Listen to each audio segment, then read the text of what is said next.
Hello friend, आज हम अपने 10वीं के अभ्यासक्रम में जो कविता है गिरिधर नागर, वो कविता लिखी है संत मीराबाई। संत मीराबाई कृष्ण भक्ति शाखा की प्रमुख कवयित्री है। उनकी कविताओं में श्री पराधीनता के प्रति एक गहरी टीस है जो भक्ति के रंग में रंगकर और गहरी हो गई है। मीराबाई ने कृष्ण भक्ति के स्फुट पदों की रचना की है। मीराबाई बहुत बड़ी कृष्ण भक्त संत कवयित्री थी। मीराबाई ने खुद के जीवन में बहुत दुख सहा था। इनका विवाह उदयपुर के महाराणा कुंवर भोजराज के साथ हुआ था, जो उदयपुर के महाराणा सांगा के पुत्र थे। विवाह के कुछ समय बाद ही उनके पति का देहांत हो गया। पति की मृत्यु के बाद उन्हें पति के साथ सती करने का प्रयास किया गया, किंतु मीरा इसके लिए तैयार नहीं हुई। वे संसार की ओर से विरक्त हो गई और साधु संतों की संगति, हरि कीर्तन करते हुए अपना समय व्यतीत करने लगी। राजघराने में जन्म और विवाह होकर भी मीराबाई को बहुत दुख झेलना पड़ा। इस वजह से उनमें वीर वृत्ति बढ़ती गई और वो कृष्ण भक्ति के तरफ खींचती चली गई, और विरक्त वृत्ति बढ़ने के कारण उन्होंने अपना गृह संसार त्याग दिया। मीराबाई की ग्रंथ संपदा के बारे में देखेंगे तो उन्होंने 4 ग्रंथ लिखे: नरसी का मायरा, गीत गोविंद टीका, राग गोविंद, राग सोरठ के पद। इसके अलावा मीराबाई के गीतों का संकलन मीराबाई की पदावली नामक ग्रंथ में किया गया है। इनके साहित्य के बारे में देखेंगे तो उनकी भाषा शैली में राजस्थानी, ब्रज, गुजराती और पंजाबी भाषाओं का मिश्रण देखने के लिए मिलता है। मीराबाई की रचनाएं बहुत भावपूर्वक हैं। उनके दुखों का प्रतिबिंब कुछ पदों में गहराई से दिखता है। गुरु का गौरव, भगवान की तारीफ, आत्मसमर्पण ऐसे विषय का विवेचन उनके पदों में देखने के लिए मिलता है। मीराबाई का जन्म 1516 में जोधपुर में हुआ, राजस्थान, और उनका मृत्यु 1546 में द्वारिका, गुजरात में हुआ। वैसा तो उनके जन्म के बारे में अलग अलग दिनांक देखने के लिए मिलते हैं। वो छोड़ दो। उनके पिता का नाम रतन सिंह था, माता वीर कुमारी, और मीराबाई के इस पदों में मीराबाई के सभी पद उनके आराध्य के प्रति ही समर्पित हैं। इन पदों का मुख्य स्वर भगवत प्रेम ही है। इस पद में उनकी प्रभु के प्रति भक्ति के प्रति, प्रभु के भक्ति के प्रति उत्सुकता, मिलन, आशा, प्रतीक्षा के सभी भाव अनुपम है। तो चलो हम ये कविता का पहला भाग देखेंगे। एक कविता 3 भाग में लिखी है, तो आज हम पहला भाग देखने की कोशिश करेंगे। मीराबाई कहती है, मेरे तो गिरिधर गोपाल दूसरा न कोई, जाके सिर मोर मुकुट मेरो पति सोई। यहाँ देखो, गिरिधर, गिरी को धारण करने वाला, गोपाल गायों को पालने वाला, जाके मतलब जिसके, सोई मतलब वही।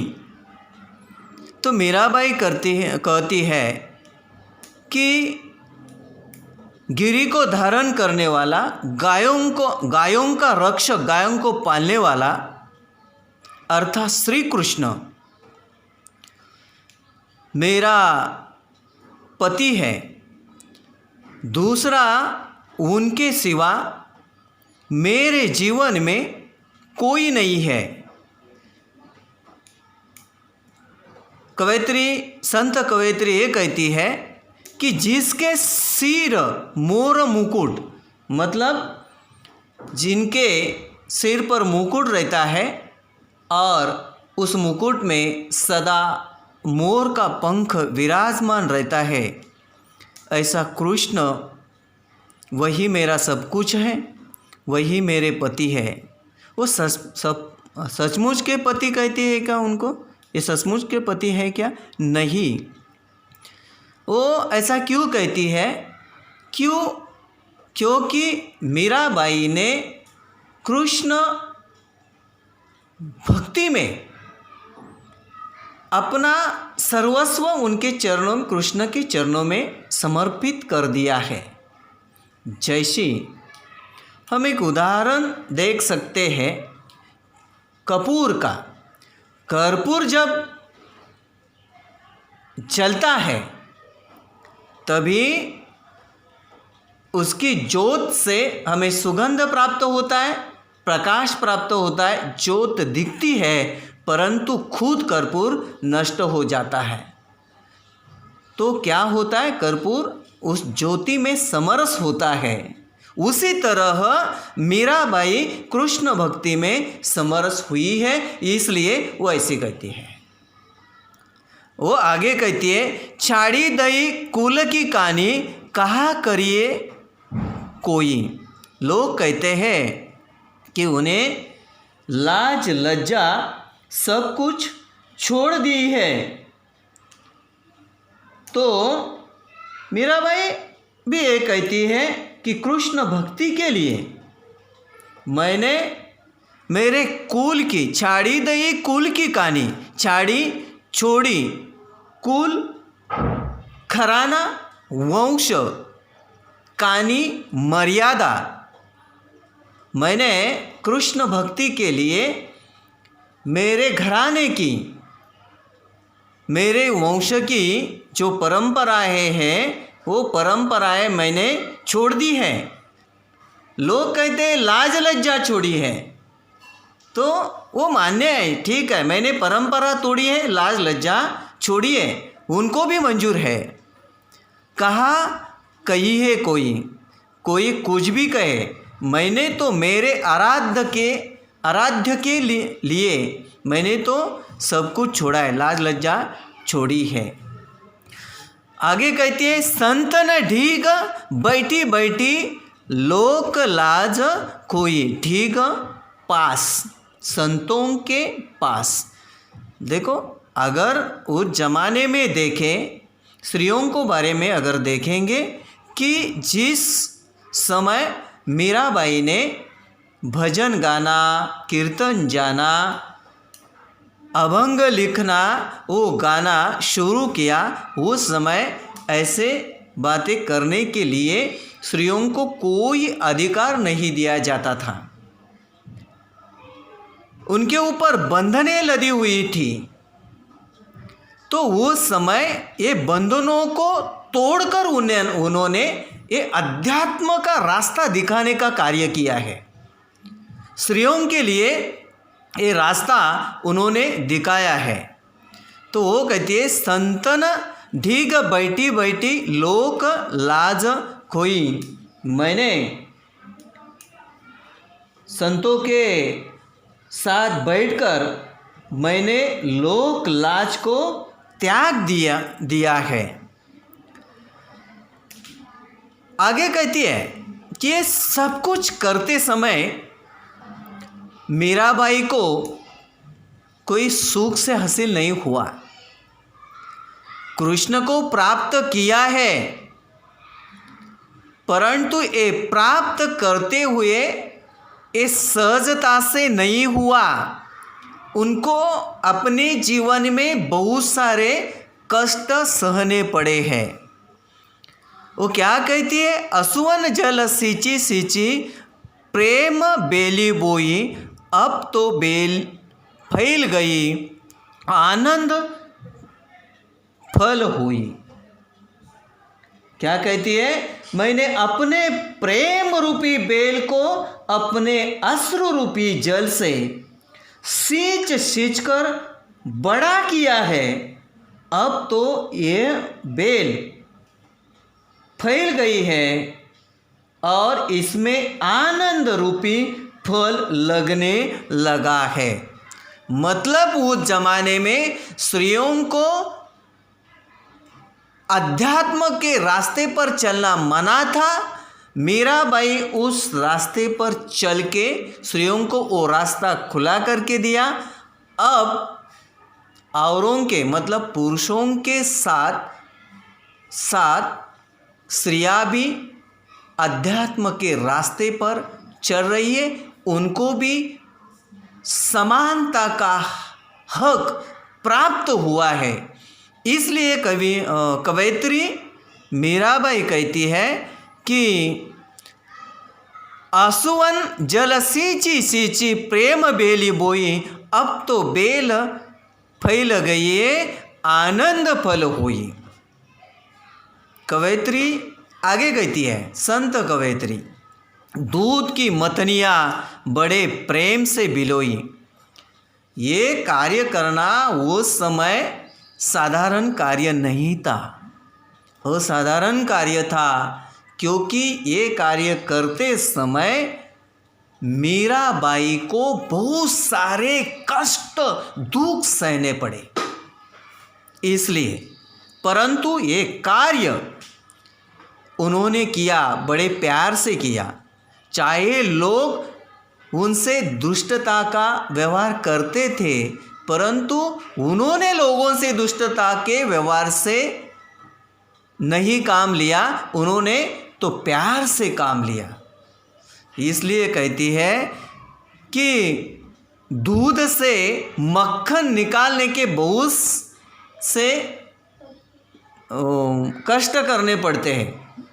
दूध से मक्खन निकालने के लिए बहुत से कष्ट करने पड़ती है। दूध का दही जमाना पड़ता है। दही जमने के बाद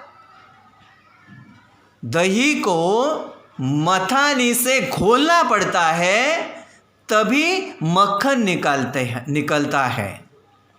तो मक्खन ये क्या हुआ? मक्खन एक कृष्ण भक्ति का सार हुआ। ऐसे मीराबाई को यह बताना है। तो वो क्या कहती है? मैंने दूध जमाने के पात्र में जमे दही को मथानी से बड़े प्रेम से बिलोया और उसमें से कृष्ण प्रेम रूपी मक्खन को निकाल लिया। और क्या किया? माखन जब काढ़ी लियो छाछ पिए कोई। उनको जो साध्य करना था कृष्ण भक्ति, वो साध्य की। वो इस सबका सार है, वो अच्छा कार्य है। ये कार्य करते करते उनको अच्छे और बुरे अनुभव आए। तो इसलिए ये कहती है कि माखन जब काढ़ी लियो छाछ पिए कोई। माखन ये क्या है? कृष्ण भक्ति का सार है। मतलब जो उनको अच्छा प्राप्त करने का था वो उन्होंने किया। और जब मक्खन निकाल लेते हैं नीचे छाछ का निसार जमा हुआ रहता है। वो हुई बुरी बातें और मक्खन हुई अच्छी बातें। उन्होंने जो अच्छा प्राप्त करने का था वो अच्छा प्राप्त करके लिया, और जो बुरा था निसार के स्वरूप में वो छोड़ दिया। ये कहना है। इसलिए मेरा भाई आगे कहते हैं, भगत देखी राजी हुई, जगत देखी रोई। कृष्ण भक्ति का महिमा गाने वाले भक्तों को जब मीराबाई देखती है तो उनको बहुत खुशी होती है, बहुत आनंद होता है।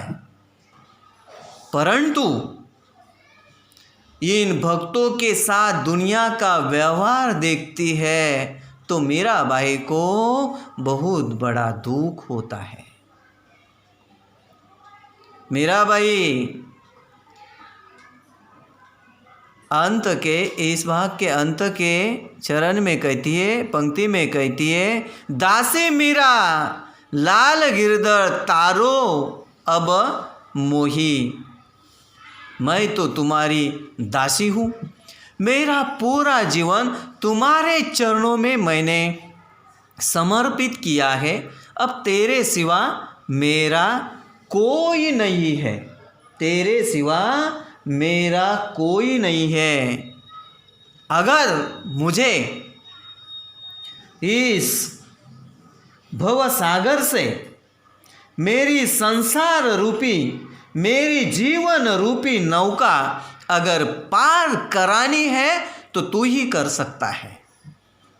मैं तो इस माया रूपी भव संसार रूपी सागर में, सागर के बीच में लटक गई हूँ। मुझे कोई रास्ता नहीं दिख रहा है। अभी इस संसार रूपी सागर से मेरी जीवन रूपी नौका पार करानी है तो तू ही कर सकता है, और कोई नहीं है। मेरे जीवन का उद्धार तू ही कर सकता है, तेरे सिवा मेरा कोई नहीं है। ये